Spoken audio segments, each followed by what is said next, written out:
대부분 초등학생들이 가장 어려워하는 과목은 압도적으로 수학입니다. 그런데 5학년 아이들이 수학보다 더 어려워하는 과목이 있습니다. 과연 무엇일까요? 안녕하세요. 반갑습니다. 초등교사 해피 이선생입니다. 오늘은 5학년 아이들이 수학보다 더 어려워하는 과목은 이라는 주제로 이야기해 보겠습니다. 과연 어떤 과목을 초5 아이들이 가장 어려워할까요? 물론 이건 학생마다 다소 차이는 있습니다. 하지만 제가 지금 5학년 담임인데 확실히 아이들이 이 과목을 어려워하고 힘들어합니다. 그러면 지금부터 자세하게 이야기해 보겠습니다. 출발! 5학년 아이들이 수학보다 더 어려워하는 과목은 과연 무엇일까요? 시간 끌지 않고 이야기하겠습니다. 바로 사회입니다.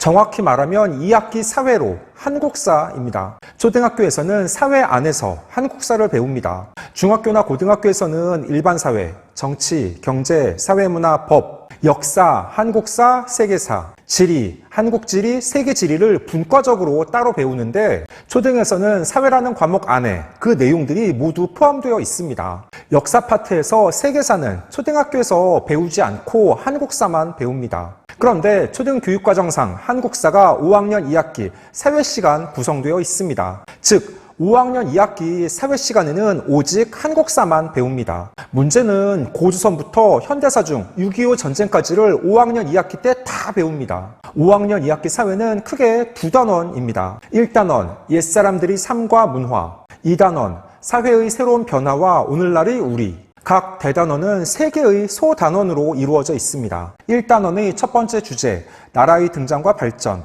두 번째 주제, 독창적 문화를 발전시킨 고려. 세 번째 주제, 민족 문화를 지켜나간 조선.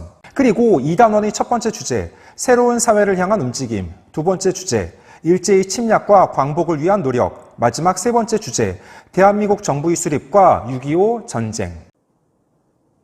교과서 페이지는 6쪽부터 153쪽까지입니다. 분량은 적은데 그 안에 포함되어 있는 내용은 고조선부터 현대의 6.25까지 다 다루고 있습니다. 그러면 왜 아이들이 5학년 2학기 사회를 수학보다 더 어려워하느냐? 내용이 낯설고 용어가 어려워서 그렇습니다. 아이들 입장에서 한국사는 낯설 수밖에 없습니다. 왜요? 초등학교 1학년부터 5학년 1학기까지 배우지 않다가 처음 배우니까요. 그런데 5학년 2학기 사회시간, 고조선부터 현대까지 다 배웁니다. 아주 빠르게 훑고 지나간다는 표현이 정확합니다.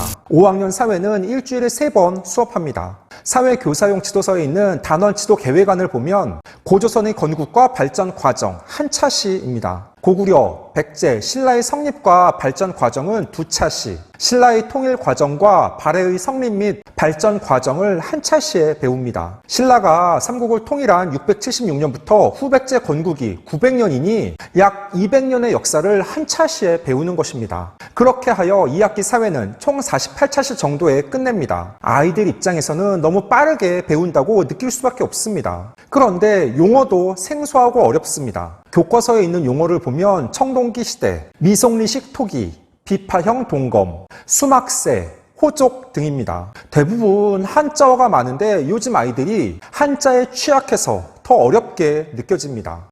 너무 어려워요.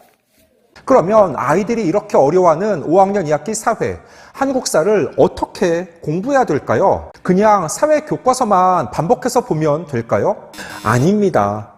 크게 5가지 구체적인 방법을 제시하겠습니다. 첫째, 한국사 관련 책을 읽습니다. 아이들에게 한국사 전반을 다룬 흥미있는 책을 읽게 합니다. 예를 들어 큰별쌤 최태성의 초등별별 한국사 7권 세트가 좋고 용선생 교과서 한국사 4권 세트도 괜찮습니다. 또는 교대에서 한국사를 가르치는 교수님 3분이 공저한 한국사 읽는 어린이 5권 세트도 좋고 EBS 매일 쉬운 스토리 한국사 2권짜리도 도움이 됩니다. 물론 아이들이 관심 있어 하는 위인전을 읽는 것도 괜찮습니다. 아무래도 사회교과서의 내용은 압축해서 실려 있고 내용이 딱딱합니다. 그래서 아이가 한국사에 흥미를 느끼며 보기에는 무리가 따릅니다. 가정에서 따로 한국사 관련 책을 부담 없이 읽으면 학교 사회 수업의 이해에 도움이 되고 한국사에 대한 흥미와 관심이 생길 수 있습니다. 둘째, 역사 관련 현장 체험학습을 갑니다. 꼭 경주, 전주, 공주 등의 역사 유적지가 아니어도 괜찮습니다. 의외로 우리 주변에 다양한 역사 유적지가 많습니다. 향교, 절, 읍성, 그리고 근교에 있는 박물관이나 궁궐, 역사적인 장소에 가서 자연스럽게 아이가 직접 보고 느낄 수 있도록 해주는 것입니다. 현장 체험학습 후에는 가능하면 간단하게라도 소감을 쓰거나 가족끼리 간단하게 이야기를 나눠보는 것도 좋습니다. 셋째, 역사 관련 영화나 드라마를 봅니다. 우리 주변에 역사 관련 영화나 드라마가 많습니다. 지금은 방송 종료되었지만 KBS 1TV에서는 작년 말부터 올해 5월까지 드라마 태종 이방원이 32부작으로 방송되었습니다. 그 외에 영화 명량, 한산 등을 아이와 함께 보며 임진왜란, 이순신 장군에 대한 이야기를 나눠도 좋고, 영화 사도는 12세 관람가로 조선 후기 영정조 시대를 이해하는 데 도움이 됩니다. 하지만 역사 관련 영화나 드라마를 볼 때 주의해야 할 점은 그 내용들이 100% 사실이 아니라 허구일 수 있다는 점을 알려주셔야 합니다. 아무래도 재미를 위한 요소 때문에 새로운 역사적 내용이나 가공의 인물이 등장하는 경우가 있으니 아이들이 그 내용을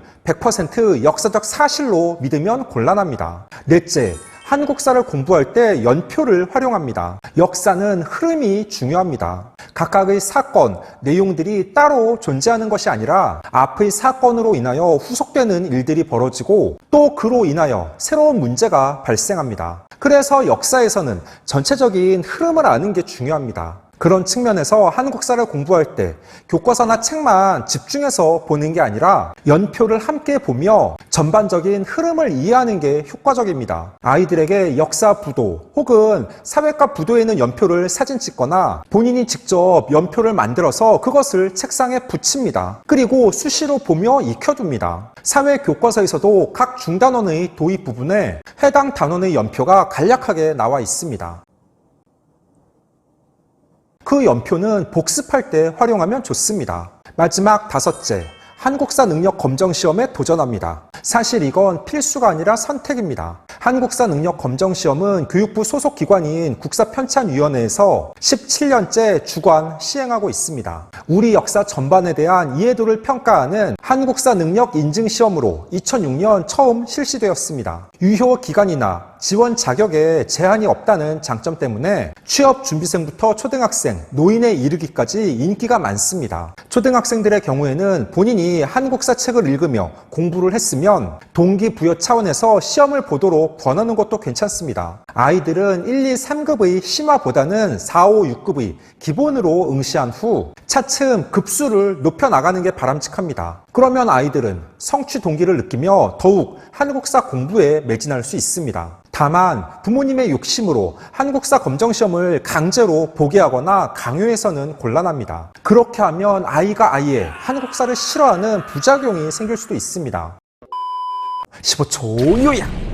오늘은 5학년 아이들이 수학보다 더 어려워하는 과목은 5가지 공부 비법이라는 주제로 이야기해 봤습니다. 5학년 아이들이 수학보다 더 어려워하는 과목은 바로 사회, 한국사입니다. 왜냐하면 낯설고 용어가 어렵기 때문입니다. 그래서 아이들에게 5가지 한국사 공부 방법을 제시합니다. 첫째, 한국사 관련 책을 읽습니다. 둘째, 역사 관련 현장 체험학습을 갑니다. 셋째, 역사 관련 영화나 드라마를 봅니다. 넷째, 한국사를 공부할 때 연표를 활용합니다. 마지막 5째, 한국사 능력 검정 시험에 도전합니다. 한국사는 초등시기뿐 아니라 중고등학교에 진학해서도 아주 중요합니다. 우리 아이들이 한국사를 낯설고 어렵게 느끼지 않도록 가정에서 관심을 갖고 많은 도움을 주시기 바랍니다. 오늘 준비한 내용은 여기까지입니다. 앞으로도 보다 더 유익하고 재미있는 영상을 가지고 꾸준하게 계속 찾아뵙도록 하겠습니다. 이상 초등교사 해피 이선생이었습니다.